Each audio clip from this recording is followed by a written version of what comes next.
இப்போ input tax credit. What is that input tax credit? Input tax கிரெடிட்னு பாத்தீங்கன்னா, நாம் பிசினஸ்க்காக வாங்கும் அனைத்து பொருட்கள் அதன் மேல் நாம் செலுத்தியிருக்கிற டாக்ஸ். அது மட்டுமல்லாமல் பிசினஸ்க்காக நம்ம செலவிடும் செலவினங்கள், அந்த செலவினங்களுக்காக கொடுக்கப்படும் பில்களில் குறிப்பிட்டிருக்கும் டாக்ஸ்கள். சோ இதைத்தான் இன்புட் டாக்ஸ் கிரெடிட் என்று சொல்கிறோம். இந்த பாயிண்ட்ல எல்லாருக்கும் ஒரு காமன் அண்டர்ஸ்டாண்டிங் இருக்கா அப்படின்றத முதல் மனதில் ஏத்துக்குங்க. The taxes which you are paying on the purchases as well as the business expenses. சரிங்களா?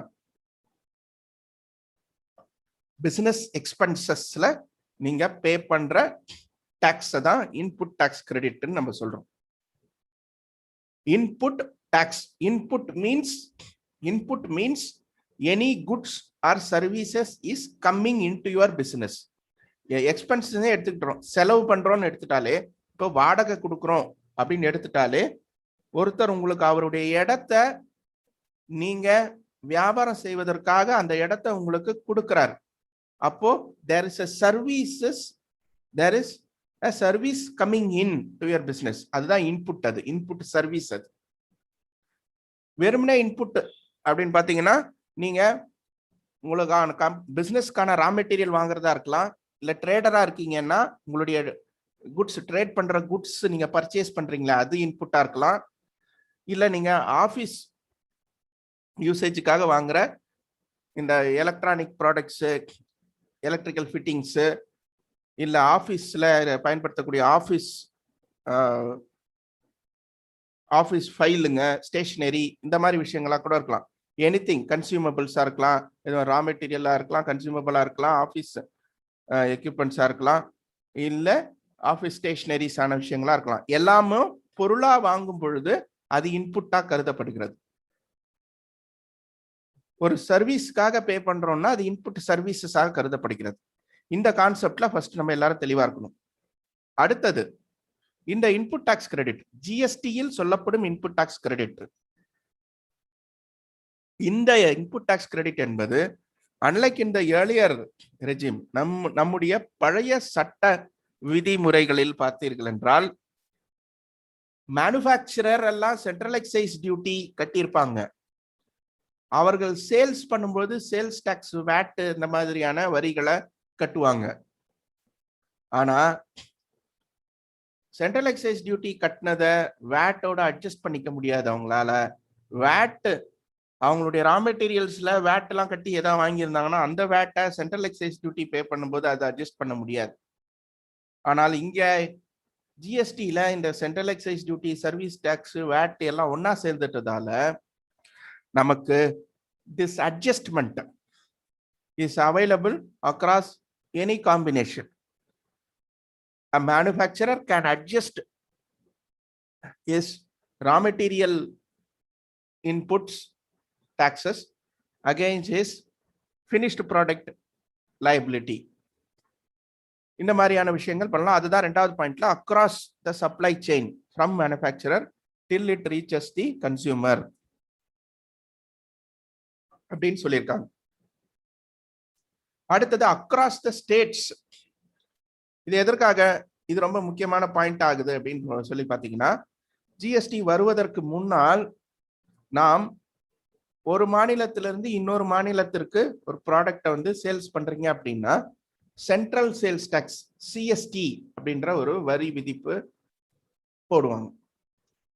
அப்போ ஃபார் எக்ஸாம்பிள், நாம கர்நாடகால இருந்து நமக்கு பெங்களூர்ல இருந்து சென்னைக்கு ப்ராடக்ட்ஸ் வருதுன்னு வச்சுப்போம். இப்போ கர்நாடகால ஒரு கர்நாடகா வேட் கட்டி அந்த ப்ராடக்ட்ஸ் வந்து உற்பத்தி செய்திருப்பாங்க. அங்க இருந்து தமிழ்நாட்டுக்கு வருதுன்னா தமிழ்நாட்டுக்கு சிஎஸ்டி, சென்ட்ரல் சேல்ஸ் டாக்ஸ் போட்டு தமிழ்நாட்டுக்கு வரும். இங்க தமிழ்நாட்டுல நம்ம வேட், புதுசா தமிழ்நாட்டு வேட் கட்ட வேண்டியிருக்கும். ஆல்ரெடி இது கர்நாடகா வேட் கட்டி இருக்கு. அது இல்லாம புதுசா இங்க தமிழ்நாடு வேட் வந்து இங்க கட்டுற மாதிரி இருக்கும். பட் ஜிஎஸ்டில அப்படி இல்லை. ஜிஎஸ்டில என்ன பண்ணுவோம்னா சிஎஸ், ஏற்கனவே சேல்ஸ் டாக்ஸ்ல சிஎஸ்டின்னு ஒரு லிங்க் வந்தது இல்லையா, அதுக்கு பதில் இங்க ஐஜிஎஸ்டி அப்படின்ற ஒரு லிங்க் வந்துருது. அதனால என்ன பண்ணிடுவாங்கன்னா கர்நாடகால இருக்கிறவரு அவரு கட்டி இருந்த கர்நாடகா ஜிஎஸ்டிய அவர் ஐஜிஎஸ்டில செட் ஆஃப் பண்ணிப்பார். அவர் ஐஜிஎஸ்டில கட்டுற ஐஜிஎஸ்டில செட் ஆஃப் பண்ணிடுவார். அதனால என்ன ஆகும், அங்க கர்நாடகா ஜிஎஸ்டி ஐஜிஎஸ்டியா மாறி நம்ம கைக்கு வரும். அந்த ஐஜிஎஸ்டிய நாம தமிழ்நாடு ஜிஎஸ்டி கட்டுறப்ப அட்ஜஸ்ட் பண்ணிக்கலாம். ஸோ இந்த ஐஜிஎஸ்டி மட்டும் யூனிவர்சலா அக்ராஸ் எனி ஹெட், சிஜிஎஸ்டியோ இல்லை எஸ்ஜிஎஸ்டியோ எந்த ஹெட்டோட வேணாலும் அதை அட்ஜஸ்ட் பண்ணிக்கலாம். அதுதான் இந்த உதாரணத்தின் மூலமா நமக்கு சொல்லப்படுகிறது. அதுதான் இந்த பாயிண்ட் அக்ராஸ் த ஸ்டேட்ஸ் அப்படின்ற விஷயம் சொல்லப்படுகிறது.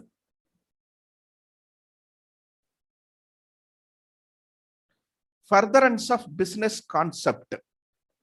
இப்போ இந்த இன்புட் டாக்ஸ் கிரெடிட் எடுக்கணும் அப்படின்னாலே முக்கியமான கான்செப்ட் இது, ரொம்ப ரொம்ப முக்கியமான கான்செப்ட். இதுக்காக நான் சில இல்லஸ்ட்ரேட்டிவ் திங்ஸ் உங்களுக்கு சொல்றேன். நாம வந்து இப்போ இன்புட் டாக்ஸ் கிரெடிட்டை நோக்கி போயிட்டோம். இன்புட் டாக்ஸ் கிரெடிட்டை போட்டோம். ஃபர்ஸ்ட் நான் சொன்னது போல இன்புட்ஸ் அப்படின்னா goods in the form of raw materials, in the form of raw material, consumables, trading goods and office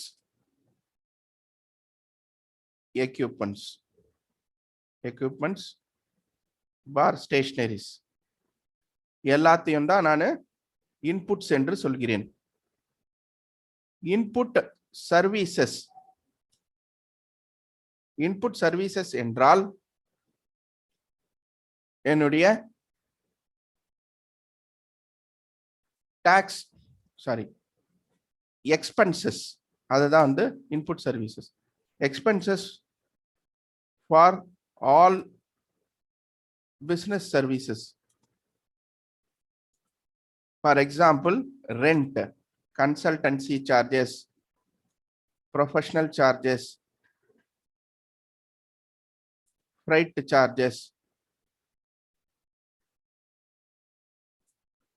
charges, then insurance, then வேற என்ன சர்வீசஸ் உங்களுக்கு, ரெண்ட், கன்சல்டன்சி, ப்ரொஃபஷனல் சார்ஜஸ், அப்புறம் AMC annual maintenance charges,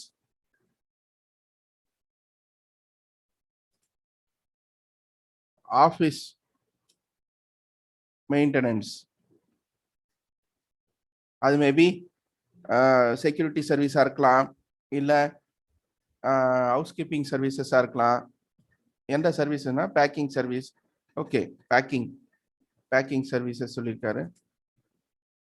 so இந்த மாதிரியான சர்வீசஸுக்கு பே பண்ணுறது input சர்வீசஸ்ன்னு எடுத்துக்கலாம். தென் அது இல்லாமல் இன்புட் டாக்ஸ் கிரெடிட் எதில் கிடைக்கும்னா capital goods, capital goods, input services மற்றும் capital goods. So what is that capital goods? In simple term, this is just an assets. அவ்வளவுதான். இது ரொம்ப சென்ட்ரல் எக்சைஸ் லாலையும் வேட் லாலையும் ரொம்ப இதுக்கு டெலிபரேட்டா எக்ஸ்பிளனேஷன் இருக்குது. சென்ட்ரல் எக்சைஸ் லாலெல்லாம் பார்த்தீங்கன்னா ஒரு 6-7 ப்ராடக்ட், மெஷினரி ப்ராடக்ட்ஸ், இது மட்டும் தான் கேபிட்டல் குட்ஸ்ன்னு சொன்னாங்க. சேல்ஸ் டாக்ஸ்லயும் பார்த்தீங்கன்னா நீங்க ப்ரொடக்ஷனுக்கு எது பயன்படுத்துறீங்களோ அதுதான் கேபிட்டல் குட்ஸா கன்சிடர் செய்யப்படும். பட் ஜிஎஸ்டில அந்த ஒரு விஷயம்லாம் கிடையாதுங்க. நீங்க உங்க புக்ஸ்ல அசெட்னு டிக்ளேர் பண்றீங்களா, அது எல்லாமே கேபிட்டல் குட்ஸ் தான். புக்ஸ்ல பேலன்ஸ் ஷீட்ல அசெட்னு கன்சிடர் பண்றீங்களா, அது எல்லாமே கேபிட்டல் குட்ஸ் தான். So all GST paid on purchasing such capital goods also eligible for ITC subject to ineligible ITC provisions. ஏன்னா ineligible டைரக்டாவே ineligible சில விஷயங்களை சொல்லியிருக்காங்க. அதனால பெரிய விஷயம் இல்லை, காரு பைக் அந்த மாதிரி விஷயங்கள் அது சார்ந்த அதுதான் இப்ப அடுத்து நம்ம பார்க்க போறோம். சரிங்களா? இன்புட் டாக்ஸ் கிரெடிட்ல இதுதான் முக்கியமான விஷயம். கேபிட்டல் குட்ஸை பொறுத்த வரைக்கும் ஜிஎஸ்டிக்கு முன்னால் இருந்தவரை ஒரு ஸ்பெசிபிக் ட்ரீட்மெண்ட் இருந்தது. அதாவது பாதி இந்த வருஷம் கிரெடிட் எடுக்கணும், அடுத்த வருஷம் பாதி எடுக்கணும் அப்படின்ற மாதிரியும், அதே போல கேபிட்டல் குட்ஸ்னா சில இந்தந்த பொருட்கள் தான் கேபிட்டல் குட்ஸா வரும் அப்படின்ற விஷயமும் ஏற்கனவே இருந்த சென்ட்ரல் எக்சைஸ் சட்டத்திலும் சேல்ஸ் டாக்ஸ் சட்டத்திலும் சொல்லப்பட்டது. அந்த கட்டுப்பாடுகள் எல்லாம் கிடையாது. இப்ப இந்த மாசம் நீங்க கேபிட்டல் குட்ஸ் வாங்குறீங்க அப்படின்னா மொத்தத்தையும் இந்த மாசமே அந்த கிரெடிட்டை எடுத்துடலாம். ஆனால் அந்த சப்ஜெக்ட் டு இன்எலிஜிபிள் அந்த விஷயம் நான் சொன்ன பார்த்தீங்களா, அது எடுக்கக்கூடிய விஷயமா இருக்கணும். இப்ப நாம அடுத்து ஒரு முக்கியமான கான்செப்ட் பார்க்க போறோம். பிளாக்டு கிரெடிட் அப்படின்ற ஒரு விஷயத்தை பார்க்க போறோம். இப்போ சென்ட்ரல் எக்சைஸ் லாவிலும் சேல்ஸ் டாக்ஸ் லாவிலும் இருந்த கட்டுப்பாடுகள் ஜிஎஸ்டியில் கிடையாது. First point. இந்த வருடம் நீங்கள் இந்த மாதம் நீங்கள் ஒரு கேபிட்டல் குட்ஸ் ஒரு அசட்டை வாங்குறீர்கள் என்றால் முழுவதுமே இந்த மாசமே அதை கிரெடிட் லெட்ஜரில் ஏற்றுக்கொள்ளலாம். பட் இந்த 5 வருஷம் அந்த விஷயங்கள்லாம் எதற்காக வருகிறது என்று பார்த்தால் அது ஐடிசி ரிவர்சல் என்கிற ஒரு கான்செப்ட் இருக்கு. இது நான் அந்த டைம்ல வரப்ப உங்ககிட்ட சொல்றேன். அதாவது ITC reversal as per rule 43 என்று ஒன்று உள்ளது. இது எதற்காக அப்படின்னா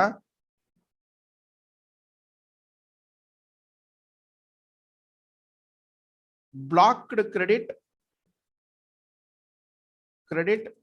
for the proportionate relating to exempted supplies generated out of your capital goods. இது அந்த டைம்ல நான் சொல்லும்போது சொல்றேன். ஏன்னா ஃபர்ஸ்ட் நீங்க பிளாக்டு கிரெடிட்னா என்னன்னு தெரிஞ்சிருக்கணும். அதுக்கப்புறமா தான் உங்களுக்கு இந்த கான்செப்டா புரியும். இதுல சொல்லப்பட்டதுதான் அந்த ரிவர்சல்ல 5 வருஷத்துக்கு பாயிண்ட்ல ரிவர்ஸ் பண்ணணும். அதாவது 60 months அவங்க சொல்றது 60 மாசத்துல அந்த ரிவர்சலை பண்ணணும் அப்படின்றது சொல்றாங்க. ஸோ ஃபர்ஸ்ட் அந்த ரிவர்சல் எதற்காக தெரிஞ்சாதான். பட் உங்களுக்கு அந்த மாதிரி இப்போ சிம்பிளா ஒன் லைன்ல சொல்லணும் அப்படின்னா என்னுடைய சேல்ஸ் பூராவும் என்னுடைய டர்ன் ஓவர் எல்லாமே டாக்ஸபிள் டர்ன் ஓவரா இருக்கு அப்படின்ற பட்சத்துல என்னுடைய சேல்ஸ் பூரா டாக்ஸபிள் டர்ன் ஓவரா இருக்கு அப்படின்ற பட்சத்துல நீங்க இந்த பாயிண்டே யோசிக்கவே தேவையில்லை. இன்புட் கிரெடிட்டை மொத்தமா அதே மாசத்துல எடுத்துக்கலாம். இப்ப நாம அடுத்த கட்டத்துக்கு போவோம். இப்போ இன்புட் டாக்ஸ் கிரெடிட் பார்க்கிறப்ப essential elements for claiming ITC. Essential elements for claiming ITC பார்க்கும்போது நம்ம அதுல ஃபர்ஸ்ட் பாயிண்ட் உங்களுடைய all inputs are essentially to be used in the business for further supply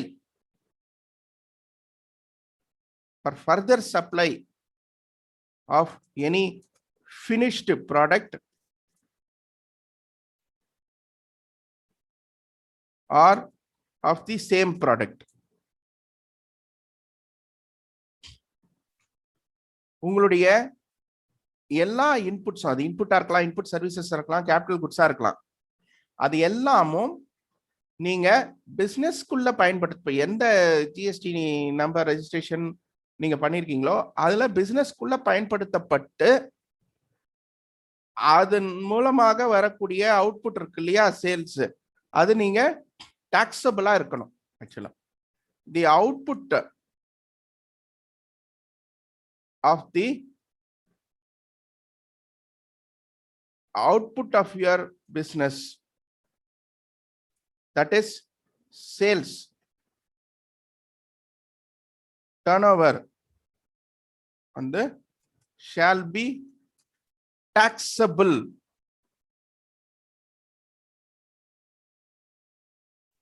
Then only ITC on your inputs or input services or capital goods is claimable. உங்களுடைய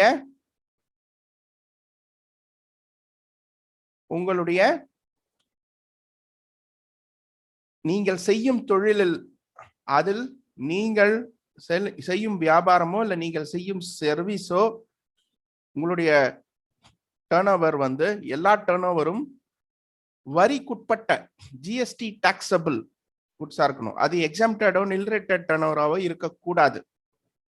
இது எதற்காக இந்த point அப்படின்னு சொல்லி பாத்தீங்க அப்படின்னா, கவர்மெண்ட் எனிவே ஜிஎஸ்டின்றது கவர்மெண்ட்டுக்கு அவசியமான ஒரு விஷயம். ஆனா கவர்மெண்ட் அத ஒரு முறை தான் வாங்கணும். ஒரு ப்ராடக்ட்டுக்கு டாக்ஸ் ஒரு முறை தான் வாங்கணும் அப்படின்றது கவர்மெண்ட்டுடைய பாயிண்ட். இப்போ உதாரணத்திற்கு ஒரு 200 ரூபாய்க்கு ஒரு ப்ராடக்ட் விற்கிறீங்க, அதுக்கு ஒரு 10% டாக்ஸ், எக்ஸாம்பிளுக்காக சொல்றேன், 10% டாக்ஸ் போடுறீங்க அப்படின்னா அந்த ப்ராடக்ட்டுக்கு மொத்தமா 200 ரூபாய் ஃபைனலா கஸ்டமர் கிட்ட, கன்சியூமர் கிட்ட போய் சேரும்போது 200 ரூபாய் அந்த ப்ராடக்ட்டுக்கு போய் சேருதுன்னா, மொத்தமா கவர்மெண்ட் எதிர்பார்க்கிறது வெறும் 20 ரூபாய் டாக்ஸ் தான் 10% போட்டீங்கன்னா. அப்போ இந்த ப்ராடக்டை நீங்க 100 ரூபாய் கொடுத்து ஃபர்ஸ்ட் மேனுஃபேக்சரர் கிட்ட இருந்து ஒரு டீலர் கிட்ட சேருதுன்னு வச்சுக்கோங்க. அவர் அந்த 100 ரூபாய் கொடுத்து வாங்குறப்ப 10 ரூபாய் கட்டியிருப்பாரு. எப்ப அந்த டைம்ல 10%ன்றது 10 ரூபாய். சோ 110 ரூபாய்க்கு இவருக்கு வந்திருக்கும். இவரு இன்னொரு டீலருக்கு, ரீட்டைலருக்கு 150 ரூபாய்க்கு விற்பாரு. அப்ப என்ன பண்ணுவாரு, அவரு அந்த 150 ரூபாய்க்கு ஒரு 10% போடுவாரு, 15 ரூபாய் ஆகும் அவருக்கு. அந்த ரீட்டைலர் வாங்குற 150 ரூபாவை 200 ரூபாய் கஸ்டமருக்கு விற்கிறாருன்னு வச்சுக்கோங்க. அப்ப கஸ்டமர் கிட்ட இருந்து 20 ரூபாய் அவர் கலெக்ட் பண்ணுவாரு.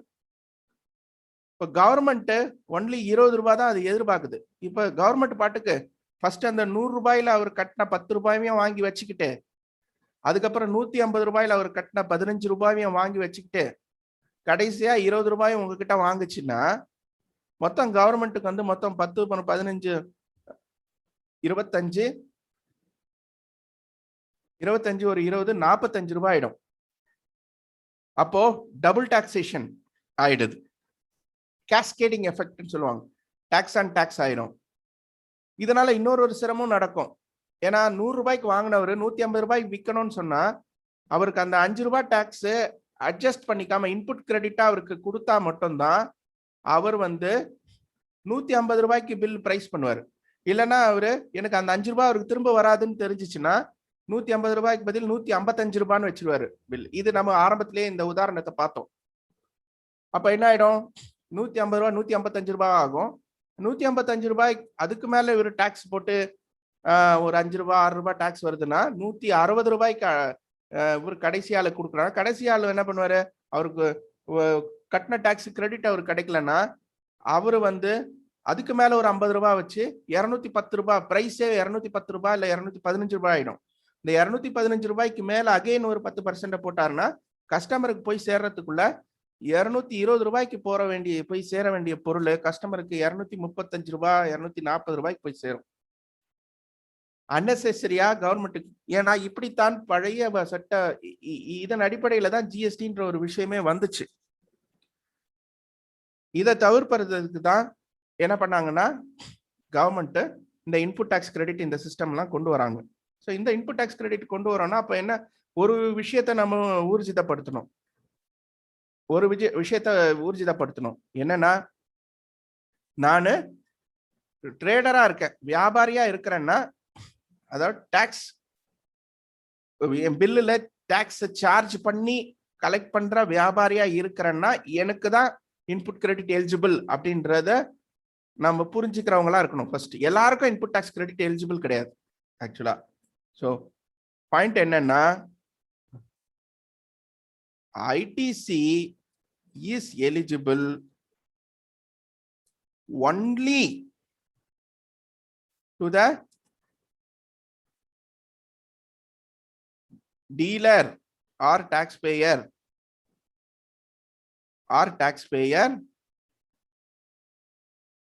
who collects tax on such goods while doing his sales or supply. இந்த கான்செப்ட் புரியுதுங்களா? ஃபர்ஸ்ட் இத உள்வாங்கிக்க முடியுது. ஐடிசி எப்ப எலிஜிபிள்? ஏன்னா இத முதல் சரியா புரிஞ்சுக்கிட்டாதான் சார் இதுக்கு ஐடிசி கிடைக்குமா, அதுக்கு ஐடிசி கிடைக்காதா, இது என்ன சார் இது வந்து இது இந்த மாதிரி பர்சன்டேஜ் போட்டு இதெல்லாம் டெலீட் பண்ண சொல்றாங்க, இதெல்லாம் கேட்கிற கேள்விகளுக்கு நமக்கு அர்த்தம் புரியணும். நான் சொன்னேன் இந்த 3 பாயிண்ட் உங்களால முழுவதுமா உள்வாங்கிக்க முடியுதா? இன்புட் டாக்ஸ் கிரெடிட் எடுத்துக்கிறதுக்கு முக்கியமான விஷயம் அது பிசினஸ்ல பயன்படுத்தப்பட்டதாக இருக்கணும். ஃபர்ஸ்ட் பிசினஸ்ல எதுக்கு பயன்படுத்தப்பட்டதா இருக்கணும், அதை பயன்படுத்த. இப்போ ஒரு ஆபீஸ் இருக்கு, ஆபீஸ்க்கு வாடகை கொடுக்குறீங்கன்னா அந்த ஆபீஸ்ல தான் நீங்க ப்ரொடக்ஷனோ இல்ல உங்களுடைய ஆபீஸ் ட்ரேடிங் ஆக்டிவிட்டி இதெல்லாம் நடக்கிறதா இருக்கணும். அதை விட்டுட்டு நீங்க உங்க எம்ப்ளாயிஸுக்காக ஒரு குவார்டர்ஸ் எடுத்திருக்கீங்க, ஒரு வீடு பிளாட் எடுத்திருக்கீங்க, கம்பெனி பேர்ல அக்ரிமெண்ட் போட்டு வாங்கிட்டீங்க. கம்பெனி ஆபீஸ் நடக்கிறது வேற ஒரு பில்டிங்ல, அங்க வந்து அந்த பிளாட் வந்து உங்க வேலை பார்க்கறவங்க மட்டும் ஸ்டே பண்றதுக்காக வச்சிருக்கீங்கன்னு வச்சுக்கோங்க. இப்போ வேலை பார்க்கறவங்க ஸ்டே பண்றதுக்கு இருக்குன்றது பிசினஸுக்கு நேரடியா சம்பந்தப்பட்டது கிடையாது. ஆபீஸ் ரன் ஆகிற இடம் தான், அங்கதான் வந்து அங்கதான் வந்து பிசினஸ்க்கு நேரடி சம்பந்தப்பட்டது. அதுதான் ஃபர்தரன்ஸ் ஆஃப் பிசினஸ், அங்கிருந்து தான் வியாபாரம் நடக்குது. ஸோ இந்த 2 வித்தியாசத்தை புரிஞ்சுக்கிறதுக்கு தான் நான் சொன்னேன். அப்போ சார் கம்பெனி பேர்ல தான் அக்ரிமெண்ட் போட்டிருக்கோம் சார், இப்படிலாம் எனக்கு கேட்பாங்க மாத்தி கேள்வி. ஆனா அங்க ஸ்டாஃப்ங்க தான் இருக்காங்க சார், அங்க ஒரு வாஷிங் மிஷின் வாங்கியிருக்கோம், ஒரு ஃப்ரிட்ஜ் வாங்கியிருக்கிறோம், அங்க ஸ்டாஃபுங்க தங்கறதுக்கு தான் சார், அது ஒன்றும் வேற எதுக்கும் கிடையாது சார், அவங்க ஒன்றும் இல்லை நம்ம கம்பெனியில் வேலை பார்க்குறாங்க சார், அவங்க தான் சார் அப்படின்லாம் சொல்லுவாங்க. இருந்தாலும் அது நேரடியா பிசினஸ்க்கு தொடர்புடைய ஒரு விஷயமா? இதெல்லாம் வந்து ஃபர்தரன்ஸ் ஆஃப் பிசினஸ், அதான் கவர்மெண்ட் வந்து எக்ஸ்பெக்ட் பண்ற விஷயம். அதெல்லாம் பர்சனல் எக்ஸ்பென்சஸ், தனிநபர் சார்ந்தது. எம்ப்ளாயினா கூட தனிநபர் தான் ஆகும். இன்புட் டாக்ஸ் கிரெடிட் எடுக்கணும்னா எந்த டாக்ஸஸ் எடுக்க முடியும்? இந்த பாயிண்ட் உங்களால உள்வாங்கிக்க முடியுதா? ஃபர்ஸ்ட் லைன் ஃபர்தரன்ஸ் ஆஃப் பிசினஸ்க்கு. அடுத்தது 2வது point, the output of your business. நீங்க செய்யும் டர்ன் ஓவர் அனைத்தும் டாக்ஸபிள் டர்ன் ஓவராக இருக்கணும். இது ஏன் சொல்றோம் அப்படின்னா, கவர்மெண்ட் வந்து உங்களுக்கு அந்த இன்புட் கிரெடிட்ன்ற பெனிஃபிட் உங்களுக்கு கொடுக்கறதுக்கான காரணமே எதுக்காகன்னா, அது நீங்க இன்னொருத்தருக்கு பாஸ் பண்றதுக்கு தான் கொடுக்குது, அது நீங்களே வச்சுக்கிறதுக்காக கொடுக்கல. அது இன்புட் கிரெடிட்ன்ற பெனிஃபிட்டை உங்களுக்கு எதுக்காக கொடுக்குதுன்னா, இன்னொருத்தருக்கு நீங்க பாஸ் பண்ணணும், அதுக்கு தான் அது கொடுக்கறது. இன்புட் கிரெடிட்ன்றது நாம ஏதோ சம்பாரிச்சு வாங்கின லாபம்னு நினைக்க கூடாது. ஸோ அப்படி இருக்கிற பட்சத்துல டாக்ஸபிள் குட்ஸா இருந்தாதான் நீங்க இன்னொருத்தருக்கு பில்லு டாக்ஸ் கலெக்ட் பண்ணும்போது தான் இன்னொருத்தருக்கு பாஸ் பண்ண முடியும். நீங்க பில்லுல டாக்ஸ் கலெக்ட் பண்ணும்போது தான் இன்னொருத்தருக்கு பாஸ் பண்ண முடியும். எக்ஸம்டட் குட்ஸா இருந்துச்சுன்னா இன்னொருத்தருக்கு டாக்ஸை பாஸ் பண்ண முடியாது, ஏன்னா எக்ஸம்டட் குட்ஸுக்கு டாக்ஸே போட மாட்டோம் நம்ம. ஸோ நான் வியாபாரம் பண்ணக்கூடிய ப்ராடக்ட்ஸ் எல்லாமே எக்ஸம்டடா இருக்கு. இப்போ நான் ஒரு ரைஸ் மர்ச்சன்ட், பிராண்டட் ரைஸா இருந்துச்சுன்னா 5% வந்துடும், 1006 கோடு. பட் நான் ஒரு அரிசி வியாபாரி அப்படி இருக்கிறப்ப எனக்கு வந்து நான் வந்து எக்ஸாம்டடா இருக்கு, என் பூரா அரிசி வியாபாரம் எக்ஸாம்டடு. அப்ப என் ஆபீஸுக்கு நான் கடைக்கு வந்து வாடகை கட்டியிருக்கேன். அதுல ரெண்ட் என்னுடைய கடைக்காரங்க வாடகைக்கு இது ரெண்ட் வாங்குறாங்க. அப்புறம் ஆபீஸ்ல கம்ப்யூட்டர் வாங்கியிருக்கேன், எல்லாம் வாங்கியிருக்கேன். இதுல எல்லாம் ஜிஎஸ்டி இருக்கு எல்லாமே. அதெல்லாம் நான் பிசினஸ்க்கு தான் பயன்படுத்துறேன். என்ன சார் அது ஃபர்தரன்ஸ் ஆஃப் பிசினஸ்? நான் பிசினஸ் தாங்க, பிசினஸ் தான் பயன்படுத்துறேன். அப்ப அந்த பாயிண்ட் ஓகே. ரெண்டாவது பாயிண்ட் ஓகேவா? ரெண்டாவது பாயிண்ட்ல நீங்க அரிசியை பில் பண்றப்போ ரைஸ் வந்து எக்ஸாம்டட் நில் ரேட்னு வந்துருச்சு. உங்களால அந்த டாக்ஸை பாஸ் பண்ண முடியல, அடுத்தவருக்கு பாஸ் பண்ண முடியல. அப்படி இருக்கப்போ உங்களுக்கு எலிஜிபிள் கிடையாது. அப்ப அந்த டாக்ஸ் தான் பிளாக்டு கிரெடிட்னு சொல்லுவாங்க. Those credits are blocked credit. இந்த லாஜிக்கை மட்டும் மனசுல வச்சுக்கோங்க. இத மனசுல வச்சுக்கிட்டு நீங்க அப்ரோச் பண்ணீங்கன்னா உங்களுக்கு இன்புட் டாக்ஸ் கிரெடிட்ல இருக்கிற சந்தேகங்கள்லாம் எவ்வளவு பெரிய எக்ஸ்பர்ட் எல்லாம் உங்ககிட்ட வந்தாலும் அழகா உங்களால பதில் சொல்ல முடியும். ஃபர்ஸ்ட் இன்புட் டாக்ஸ் கிரெடிட்னா என்னன்னு புரிஞ்சிருக்கணும், அதனுடைய எலிமெண்ட்ஸ் எல்லாம் என்னென்னு தெரிஞ்சிருக்கணும். இன்புட்னா என்ன, இன்புட் சர்வீசஸ்னா என்ன, கேபிட்டல் குட்ஸ்னா என்ன அப்படின்றது தெரிஞ்சிருக்கணும். இன்புட் டாக்ஸ் கிரெடிட்டால என்ன பலன் அப்படின்றது தெரிஞ்சிருக்கணும். அதன் பிறகு இன்புட் டாக்ஸ் கிரெடிட் எடுப்பதற்கான எசென்ஷியல் எலிமெண்ட்ஸ், அவசியமான காரணிகள் என்னென்ன அப்படின்றது நம்ம தெரிஞ்சிருக்கணும். அந்த அவசியமான காரணிகள்ல முக்கியமான விஷயங்கள் அப்படின்னு பாத்தீங்கன்னா, ஃபர்ஸ்ட் திங் எனக்கு வந்து ஃபர்தரன்ஸ் ஆஃப் பிசினஸ் இருக்கணும். வியாபார நிமித்தமா செய்யப்படுகிற செலவினமா இருக்கணும் அது ஃபர்ஸ்ட். ரெண்டாவது, என்னுடைய விற்பனை டர்ன்ஓவர் அனைத்தும் டாக்ஸபிள் புரியதா இருக்கணும். டாக்ஸபிளா இருந்தாதான் நான் டாக்ஸை பாஸ் பண்ண முடியும். பாஸ் பண்ணாத டாக்ஸ் வந்து எனக்கு காஸ்ட் தான், செலவு தான். ஏன்னா உன்னால டாக்ஸை பாஸ் பண்ண முடியலன்னா உடனே கவர்மெண்ட் என்ன நினைச்சுக்கோன்னா அது எனக்கு வந்த வருமானம் அப்படின்னு நினைச்சு எடுத்துக்கும். நீங்க டாக்ஸை பாஸ் பண்ற மாதிரி இருந்தாதான் உங்களுக்கு கிரெடிட்டை கொடுக்கும். டாக்ஸை பாஸ் பண்ண முடியலன்னா கவர்மெண்ட் உடனே புரிஞ்சுக்கும். ஏன்னா நீங்க இதை எப்படி எடுத்துக்கிங்கன்னா, just imagine an end user. ஒரு எண்ட் யூசரா, நாம ஒரு சாதாரண எண்ட் யூசரா இருக்கும். கடையில போய் ஒரு பொருளை வாங்குறோம், அவங்க ஜிஎஸ்டி போட்டு நம்மளுக்கு கொடுக்குறாங்க. நாம எண்ட் யூசரா இருக்கோம், நமக்கு ஜிஎஸ்டி ரிஜிஸ்ட்ரேஷனே ஏதோ கிடையாது, நம்மளால டாக்ஸை பாஸ் பண்ண முடியாது. அதனால என்ன ஆயிடுது, பில்லுல போடுற ஜிஎஸ்டி வந்து நம்மளுக்கு காஸ்ட் ஆயிடுது, நமக்கு அது ஒரு செலவாயிடுது. இதே தானே பிசினஸ் மேனுக்கும் ஆகணும். இப்ப நமக்கு மட்டும் இந்த ரூல், பிசினஸ் மேனுக்கு மட்டும் வேற ரூலா? நம்ம வந்து கடையில போய் வாங்குற எல்லா பொருளுக்கும் டாக்ஸ் கட்டி வாங்குறோம். வீட்டுல இருக்கிற பிராட்பேண்ட், இன்டர்நெட் பில்லு, ஒரு போன் வாங்கினா எல்லாத்துலயும் ஜிஎஸ்டி இருக்கு. அது மட்டும் நமக்கு கிரெடிட் கொடுக்க மாட்டாங்களாம். பட் பிசினஸ் மேனுக்கு மட்டும் எல்லாத்துக்கும் கொடுத்துட்டா எப்படி? அதுக்குதான் ஏதாவது ஒரு ஃபண்டமெண்டல் பாட்டம் லைன் இருக்கும் இல்லையா, அந்த பாட்டம் லைன் தான் இது. இதை புரிஞ்சிக்காம நிறைய பேர் வந்து, சார் எனக்கு நிறைய இன்புட் கிரெடிட் இருக்கு சார், கிரெடிட் லெட்ஜர்ல இவ்வளவு பணம் இருக்கு சார், பட் அது ஏதாவது ரீஃபண்டா கிளைம் பண்ணலாமா சார்? ரொம்ப அப்பாவித்தனமா கேட்பாங்க கேள்விகள். சார் நான் என்ன சொல்லுவேன்னா, சார் அந்த மாதிரி கிரெடிட் இருக்கிறதுக்கு வாய்ப்பே இல்லை சார். ரீஃபண்ட்ன்றது ஒரே ஒரு விஷயத்துல தான் கவர்மெண்ட் கொடுக்கும் sir. Zero rated supply, export பண்றவங்களுக்கு மட்டும்தான் ரீஃபண்ட் கொடுக்கும், வேற யாருக்கும் கொடுக்காது சார். ஏன்னா அவங்க தான் காம்படிட்டிவா அந்நிய செலாவணி நமக்கு இந்தியாவுக்கு கொண்டு வரணுன்றதுக்காகவும், ஒரு இன்டர்நேஷனல் மார்க்கெட்ல காம்படிட்டிவ்னஸ் ப்ரூவ் பண்றதுக்காகவும் அவங்க கட்டக்கூடிய டாக்ஸஸை திரும்பி கொடுக்கும். அவங்களுக்கு அக்யூமுலேட் ஆகிட்டே இருக்கும். எக்ஸ்போர்ட் பண்றப்போ டாக்ஸ் லைபிலிட்டி வராது. இந்தியாவுக்குள்ள வித்தா அந்த பொருளுக்கு டாக்ஸ் இருக்கும், நான் வெளிநாட்டுக்கு போறதால அதுக்கு டாக்ஸ் இருக்காது. அதனால அவங்களுக்கு இருக்கிற இன்புட் கிரெடிட்டை மட்டும் தான் ரீஃபண்ட் கொடுக்கும் சார். சார் அப்படி இல்லைங்க சார். உடனே எனக்கு பதில் சொல்லுவாங்க, இல்லைங்களே சார், நாங்க எங்களுடைய ப்ராடக்ட் சேல்ஸ் பூரா ஜிஎஸ்டிலேயே எக்ஸாம்டட் தானே சொல்லியிருக்காங்க. அது வந்து நாங்க ஆனா வந்து நாங்க பர்ச்சேஸ் பண்றோம், ஆஃபீஸ் செலவுங்கெல்லாம் சிலது இருக்கு, ஆஃபீஸ் ரெண்ட் அதெல்லாம் ஹியூஜா இருக்கு. அப்புறம் எனக்கு வந்து இந்த ரா மெட்டீரியல்ஸ், கன்சூமபிள்ஸ் இதெல்லாம் இருக்கு சார். அதுலலாம் ஜிஎஸ்டி கட்டி வாங்கியிருக்கோம், அதெல்லாம் வந்துருது, 2A வந்துருது, நாங்க பில் வச்சிருக்கோம், அதை வச்சு கிரெடிட் லெட்ஜர்லாம் வந்துருது சார். அது பாட்டுக்கு நிறைய. ஆனா என்னால அதை யூஸே பண்ண முடியல சார், ஏன்னா என்னுடைய ப்ராடக்ட்ஸ் எல்லாமே எக்ஸாம்டட் ப்ராடக்ட் சார் அப்படின்னு ரொம்ப அப்பாவித்தனமா கேட்பாங்க. அங்க அவங்களுக்கு தான் நான் சொல்ற பதில் இது என்னன்னா, உங்க ப்ராடக்ட் எல்லாம் எக்ஸாம்டடா இருக்கிற பட்சத்துல நீங்களும் ஒரு எண்ட் யூசர் ஆயிடுறீங்க.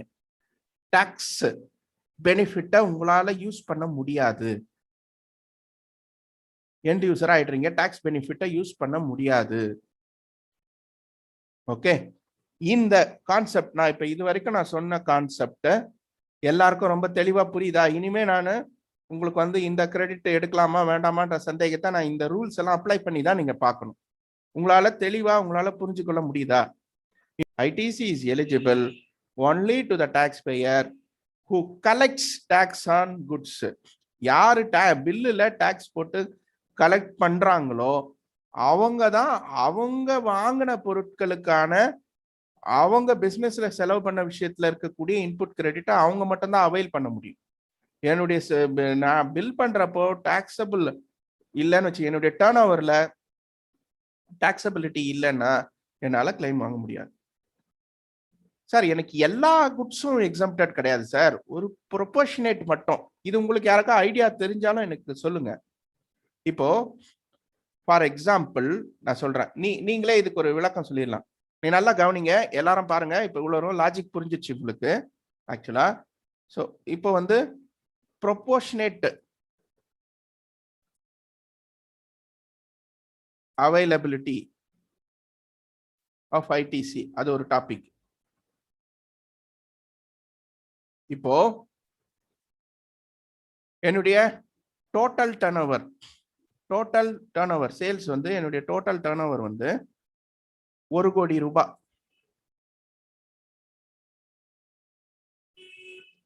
பூஜ்ஜியத்துக்கு கமா போட்டாதான் தெரியும். 1 கோடி ரூபாய். இதுல எக்ஸம்டட் டர்ன் ஓவர் வந்து எனக்கு 40 லட்சம்.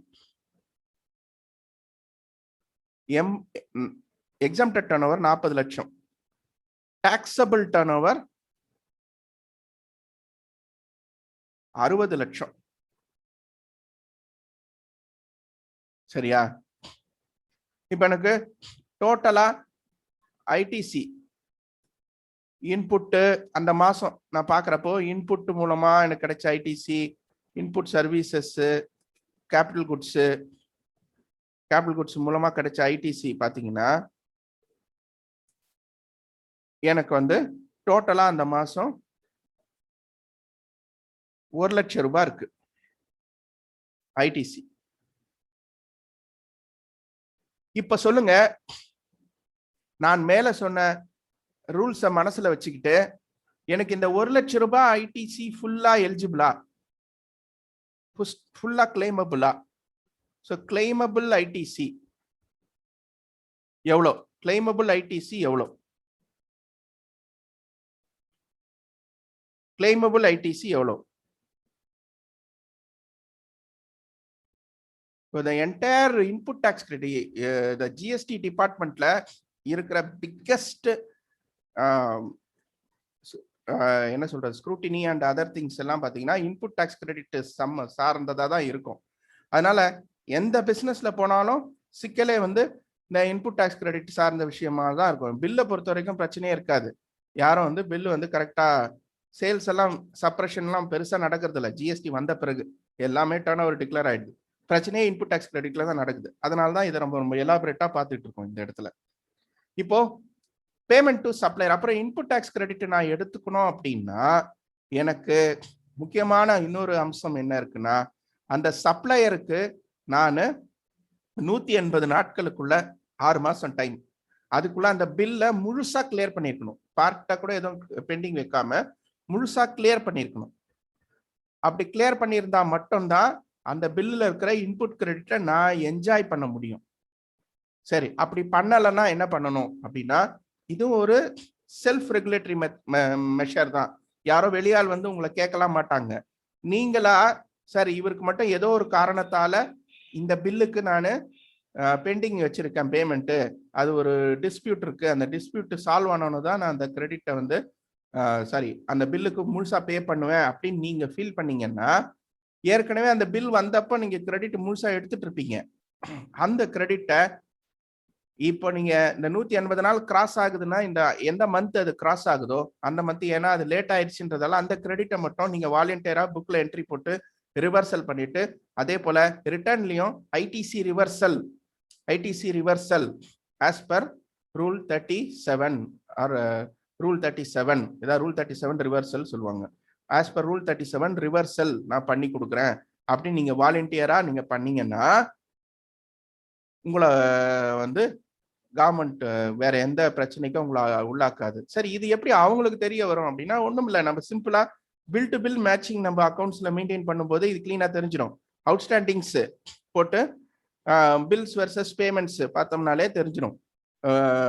பேமெண்ட் சைக்கிள் பார்த்தீங்கன்னா ஆவரேஜ் பேமெண்ட் சைக்கிள் என்ன வருது, டேலி மாதிரி சாஃப்ட்வேர்லாம் அது ரெடிமேடாவே இருக்கு. அது யாரும் உங்களை கேட்க மாட்டாங்க, அப்படியே போட்டு பார்த்தாங்களே தெரிஞ்சிடும்.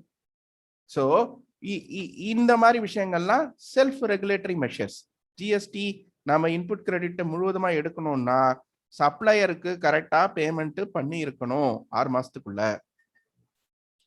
ரிட்டர்ன்ஸும் கரெக்டா ஃபைல் பண்ணிருக்கணும். நீங்க ஃபைல் பண்றது மட்டும் இல்ல, உங்களுக்கு சப்ளை பண்ணவங்க அவங்களுடைய சேல்ஸ் எல்லாம் டிக்ளேர் பண்ணிருக்கணும். அவங்க நமக்கு வித்த சேல்ஸை நம்ம ஜிஎஸ்டி நம்பரை போட்டு அவங்க டிக்ளேர் பண்ணிருக்கணும். அதை நாம நமக்கு இருக்கிற 2A 2Bன்ற இதுல வந்து வெரிஃபை பண்ண போறோம். இப்போ அடுத்த கட்டம் பாத்தீங்கன்னா eligible ITC ineligible, blocked ITC, reversal ITC, இது நம்ம ஏற்கனவே பார்த்துட்டோம். இப்போ உங்களுக்கு இன்புட் கிரெடிட் எடுக்கணும் அப்படின்னா அதுக்குரிய பில்லோ டாக்குமெண்ட் உங்க கையில இருக்கணும் ஃபர்ஸ்ட். ரெண்டாவது, அந்த குட்ஸோ சர்வீசஸோ நீங்க ஆக்சுவலா ரிசீவ் பண்ணிருக்கணும். நீங்கன்னா அந்த பிசினஸ்ல வாங்கினதா இருக்கணும். இது பொதுப்படையான உதாரணமா சொல்லணும் அப்படின்னு சொன்னா நிறைய கம்பெனிகள்ல தனிப்பட்ட செலவினங்கள் அவங்கவுங்க கம்பெனிகள்ல ஸ்டாண்டிங் இன்ஸ்ட்ரக்ஷனா இருக்கு. பர்சனலா வீட்டுக்கு எந்த பொருள் வாங்கினாலும் கம்பெனி ஜிஎஸ்டி நம்பரை போட்டு வாங்கியிருப்பா, நமக்கு கிரெடிட் கிடைக்கும் அப்படின்னு சொல்லிட்டு. எனக்கு தெரிஞ்சு லேப்டாப், கம்ப்யூட்டர் இந்த மாதிரி விஷயத்துக்கெல்லாம் தேவையில்லாம அன்னெசரியா கம்பெனியுடைய ஜிஎஸ்டி நம்பரை போட்டு பில் வாங்குறாங்க. இதெல்லாம் தவறுதல் ஆன விஷயம். ஏனென்றால் the conditions are very clear as per this section. ITC எடுப்பதற்கான கண்டிஷன்ல வெரி கிளியரா இருக்கு. இன்புட் கிரெடிட் நீங்க பிசினஸ்ல எடுக்கிறீங்கன்னா கட்டாயமா அந்த பொருள் வந்து பிசினஸ்க்காக வாங்கப்பட்டதா இருக்கணும். வேற யாருக்கும் வாங்கி கொடுத்து அது உங்க ஜிஎஸ்டி நம்பரை போட்டு போர்ட்டல்ல ரிஃப்ளெக்ட் ஆயிடுச்சு உங்களுக்கு வந்துருச்சுன்னு எடுத்துக்க கூடாது. ஏன்னா எல்லாமே இன்னைக்கு வந்து டிஜிட்டல் என்விரான்மெண்ட் எந்த அளவுக்கு பயனளிக்கக்கூடிய விஷயமோ அந்த அளவுக்கு டிஜிட்டல் என்விரான்மெண்ட்ல ஈஸியா ஏமாத்துவதற்கும் நிறைய வழிகள் இருக்கு. அது வந்து யாரையும் ஸ்கிரீன் பண்ணி இது இவங்களுக்காக பண்ணப்பட்டது, இது இன்னாருடைய செலவுன்னு அதுல ஒன்றும் ஸ்கிரீனிங்லாம் நடக்க போறது இல்லை. பட் ஒரு பர்சனல் இன்டர்வென்ஷன் மூலமா ஒரு திடீர்னு உங்க கம்பெனில வந்து 10 கம்ப்யூட்டர் வாங்குனீங்க, 10 லேப்டாப் வாங்குனீங்கன்னு சொல்லி பில்லுக்கு இன்புட் கிரெடிட் எடுத்திருக்கீங்கன்னு வச்சுக்கோங்க. ஆக்சுவலா நீங்க வந்து ஒரு சொல்ல போனா ஒரு கிராசரி மர்ச்சன்ட், சிங்கிள் மர்ச்சன்ட் தான் உங்களுக்கு, பெருசா டர்ன் ஓவரும் பெருசா கிடையாது. ஆனா 10 கம்ப்யூட்டர் வாங்கியிருக்கீங்க. உங்க ஷாப்ல வந்து பாக்குறாங்க, பார்த்தா பில் போடுறதுக்கு ஒரு கம்ப்யூட்டர் தான் வச்சிருக்கீங்க, ஆனா லேப்டாப் 10 லேப்டாப் வாங்கின மாதிரி இருக்கு. அப்போ உடனே அவங்களுக்கு சந்தேகம் வரதானே செய்யும், எங்க என்ன 10 லேப்டாப் இல்லை சார், அதெல்லாம் வந்து ஏதோ சித்தப்பா வாங்கினாரு, இவங்க பையன் வாங்கினாரு, அந்த ஸ்டாஃப் அவங்க வீட்டில் அவங்க பையன் படிக்கிறதுக்கு வாங்கினாங்க, இப்படிலாம் சொன்னீங்கன்னா ஜிஎஸ்டி நம்பர் போட்டு வாங்கினதால எங்களுக்கு கிரெடிட் வந்துருச்சுல, எங்களுக்கு கிரெடிட் வந்துருச்சானாலும் நாங்கள் எடுத்துக்கிட்டோம் சார் அப்படிலாம் சொல்ல முடியாது. Because the state goods and services are not actually received for your business. You are simply carrying the credit. இந்த தப்பெல்லாம் பண்ணக்கூடாது.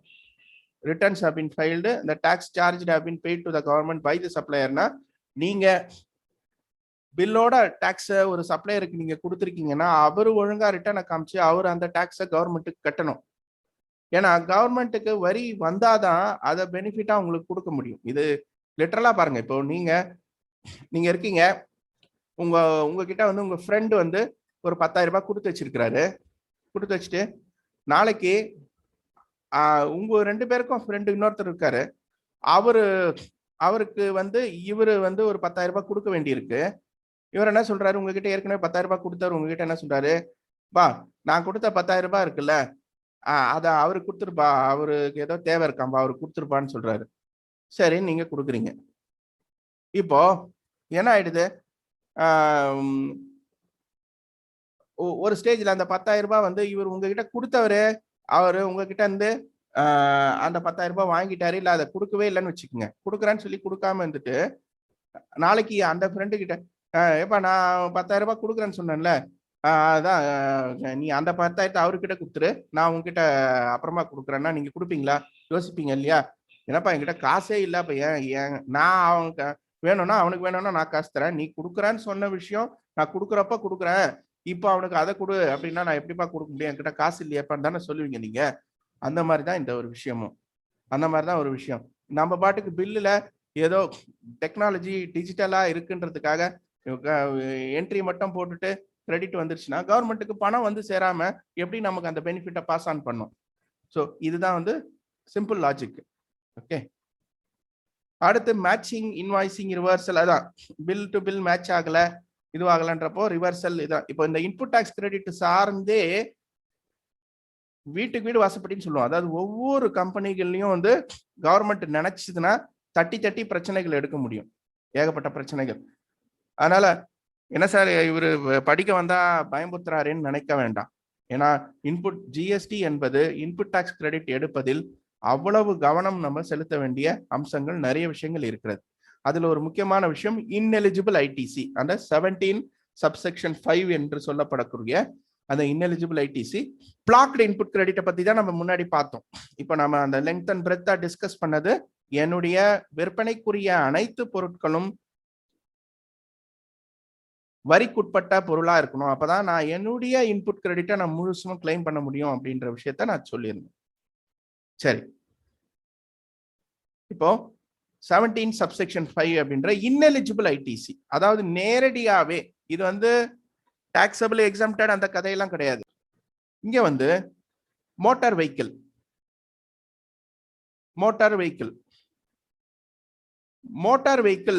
அப்படின்னு எடுத்துக்கிட்டோம்னா அதுல முக்கியமா என்ன சொல்ல வராங்கன்னா, for transportation of persons not more then 13 seating capacity, not more than 13% seating capacity. Motor vehicle for transportation of person not more than 13 seater capacity னா, அதாவது மோட்டார் வெஹிக்கிள் மனிதர்கள் பயணிக்கக்கூடிய ஒரு வாகனம் 13 பேருக்கு குறைவா பயணிக்கக்கூடிய, டிரைவரோட சேர்த்து 13 பேருக்கு குறைவா பயணிக்கக்கூடிய வாகனங்கள் எது? Motor vehicle for transportation of car, bike, auto எல்லாம் வந்துச்சு. குட், எல்லாம் correct. Car, bike, auto, van வந்துருச்சு. வேற என்ன இருக்கு? Car, bike, auto, van subject to 30 mini van. Okay, mini van வந்துருச்சு. என்ன எதை சொல்ல வரோன்னு புரியுதுங்களா? அப்போ இந்த மாதிரி வாகனங்கள் பிசினஸ்ல நீங்க பிசினஸ் பேர்லயே கம்பெனி பேர்லயே வாங்கினாலும் அதுக்கு டைரக்டா சட்டத்திலேயே நேரடியா சொல்லிடுச்சு, இதுக்கு இன்புட் கிரெடிட் கிடையாது. அதப்போ டாக்ஸ் அமௌண்ட் நீங்க டைரக்டா செலவா எழுதணும், இல்ல அது அசெட்ல மொத்தமா கன்சிடர் பண்ணிட்டீங்கன்னா இன்கம் டாக்ஸ்ல அதுக்கு டிப்ரிசியேஷன் கிளைம் பண்றதுக்கு போயிடும்.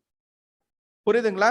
இந்த பாயிண்ட் உங்களால அண்டர்ஸ்டாண்ட் பண்ணிக்கிடுதா? நான் சொல்லக்கூடிய இந்த வாகனங்கள் 13 சீட்டுக்கு குறைவா இருக்கக்கூடிய மக்கள் பயன்படுத்தக்கூடிய வாகனங்கள். மற்றவர்கள் அமைதியா இருக்கிறவங்க கொஞ்சம் ரெஸ்பாண்ட் பண்ணுங்க.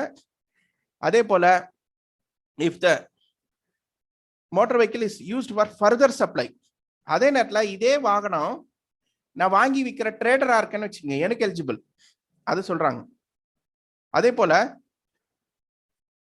Transportation of persons, passenger person கிடையாது, பேசஞ்சர். அப்பனா நான் கார் வந்து டிராவல்ஸ் பிசினஸ் நான் வச்சிருக்கேன், அதுக்காக கார் வாங்கியிருக்கேன், என் பிசினஸே டிராவல்ஸ் தான், அப்ப அந்த இடத்துல ஃபர்தரன்ஸ் ஆஃப் பிசினஸ் இருக்கு, அதனால அது எலிஜிபிள். ட்ரைனிங் கொடுக்குறேன், அதுவும் எனக்கு பிசினஸ், ஃபர்தரன்ஸ் ஆஃப் பிசினஸ் தான், அப்போ அது எலிஜிபிள். வெசல் ஏர்கிராஃப்ட் பொறுத்த வரைக்கும் இது கப்பல், அப்புறமா ஏர்கிராஃப்ட், ஏரோப்ளேனு, அந்த மாதிரி விஷயங்களை பத்தி இருக்குது. தென் அடுத்த ineligibility general insurance, service, repair, maintenance. இதெல்லாம் வந்து மேலே குறிப்பிட்ட வாகனங்கள் இன்எலிஜிபிளா இருந்தா இன்எலிஜிபிள், அதுக்கான இன்சூரன்ஸ், அதுக்கான ரிப்பேர் எல்லாம் பண்றது, வண்டிக்கு மெயின்டெனன்ஸ் பண்றது. அதே அந்த வண்டி எலிஜிபிளா இருக்கு, அதாவது நான் சொன்னது போல நீங்க வந்து ஒரு ட்ரேடரா இருக்கீங்க, இல்ல நீங்க ஒரு டிரைவிங் ஸ்கூல் டிராவல் ஏஜென்ட்டா இருக்கீங்க, அந்த இடத்துல எலிஜிபிள் ஆயிடுது அந்த வண்டிங்கெல்லாம். அப்ப அந்த வண்டி எலிஜிபிள் ஆச்சுன்னா அதுக்கான செலவும் எலிஜிபிள். அந்த வண்டி இன்எலிஜிபிள் ஆயிடுச்சுன்னா செலவும் ineligible. ineligible to take input credit, not to relevant to income tax and other matters. Only GST ineligibilities. These services becomes eligible under eligible category. அது ஏற்கனவே சொன்னது. அப்ப manufacturers of such motor vehicle, அதை உற்பத்தி செய்யும் நிறுவனங்கள் அதுக்கு eligible. Persons involving such general insurance அந்த வண்டி இன்சூரன்ஸ் போடுற கம்பெனிக்கெல்லாம் அந்த இன்சூரன்ஸ் எலிஜிபிள். ஆனா நாம வந்து நம்ம பிசினஸ்ல ஒரு வண்டி வாங்குறோம், இந்த மாதிரி ஒரு வண்டி வாங்குறோம்னா அது இன்எலிஜிபிள். அதுக்கு கட்டுற இன்சூரன்ஸ் இன்எலிஜிபிள். அதுக்கு ஏதாவது ரிப்பேர் மெயின்டெனன்ஸ் பண்றோம்னா அதுக்கு ineligible. Food beverages, outdoor catering, health care services, cosmetic, plastic surgery, இதெல்லாம் கூட ஒரு தனிநபர் சார்ந்த செலவினங்களா இருக்கு. இது வியாபாரத்துக்கு நேரடியா தொடர்பு இல்லாத செலவினங்கள். இது நம்ம ஏற்கனவே பார்த்த பாயிண்ட்ஸோட ஒட்டி பாத்தீங்கன்னா இந்த இன்எலிஜிபிள் கண்டிஷன்லாம் உங்களுக்கு புரியும். Leasing, renting, hiring of vehicle, அதே மேல இன்எலிஜிபிளா இருக்கிற விஷயங்கள், லீஸ் பண்ணீங்க, ரெண்ட்டுக்கு எடுத்திருக்கீங்க, வாடகைக்கு எடுத்திருக்கீங்கனாலும் அது ineligible.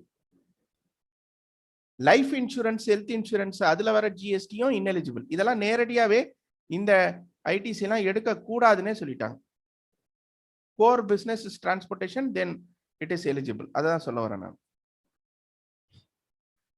Provided that input tax credit in respect of such goods shall be available where an inward supply of such goods or services used for further supply of outward supply of the same category of the goods or services. அதாவது இந்த மூலா பொருட்கள்லாம் உங்களுக்கு வந்து ineligible. ஆனா அதே வந்து முன்னாடி சொன்ன சர்வீசஸும் அதே மாதிரி தான். பியூட்டிஷியன், அப்புறம் வந்து மற்ற விஷயங்கள்லாம் பார்த்தோம் இல்லையா, ஃபுட்டு, கேட்டரிங், இந்த மாதிரி விஷயங்கள்லாம். ஆனா அந்த தொழிலே இருக்கிறவங்களுக்கு இப்போ நான் ஒரு கேட்டரிங் சர்வீஸ் இருக்கேன், நான் ஒரு ஸ்வீட் பண்ற ஒரு கேட்டரரை நான் என்கேஜ் பண்றேன். அப்படி இருக்கிறப்ப நான் அந்த கேட்டரிங் சர்வீஸ் பண்ற எனக்கு எலிஜிபிள். ஆனா கேட்டரிங் சர்வீஸை பயன்படுத்துற ஒரு நிறுவனம், தனி நிறுவனம், அது வேற ஏதோ தொழில் செய்யுது, கேட்டரிங் சர்வீசஸ் பயன்படுத்தினா அதுக்கு எலிஜிபிள் கிடையாது. பட் அதே தொழில் செய்யறவங்களுக்கு அது எலிஜிபிள். அதுதான் இங்க ப்ரொவைடட் பாயிண்ட்ல சொல்றாங்க. அப்போ club membership, health, fitness services இதெல்லாம் கிடையாது. Travel benefit extended to employees and vacation, leave travel, இந்த மாதிரி விஷயத்துக்கு தான் எலிஜிபிள் இல்லை. இந்த முக்கியமான விஷயம், where it is obligatory for an employer to provide to its employer, சட்டத்தால் கட்டாயமாக்கப்பட்ட ஒரு செலவாக இருக்கிறது அப்படின்னா இது எங்க அப்படின்னு சொன்னா, முக்கியமா எப்படி சொல்லுவாங்கன்னா, இதை ஒரு டிராவல் பெனிஃபிட்னு எடுத்துக்கிற பட்சத்துல ஒரு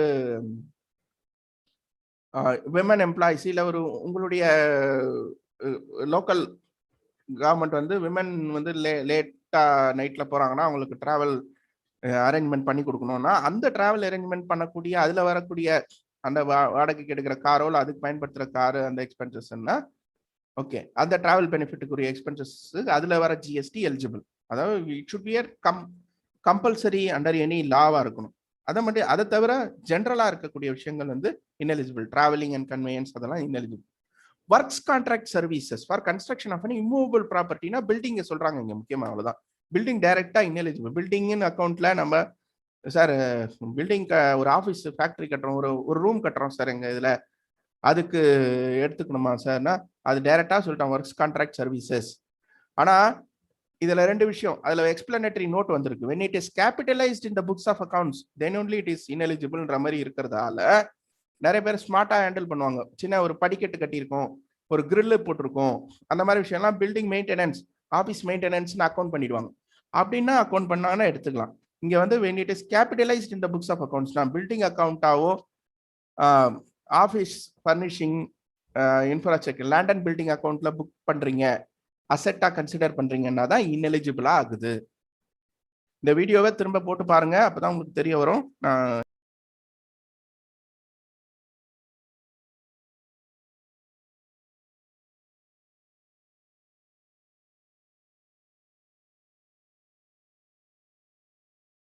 services for composition taxable person.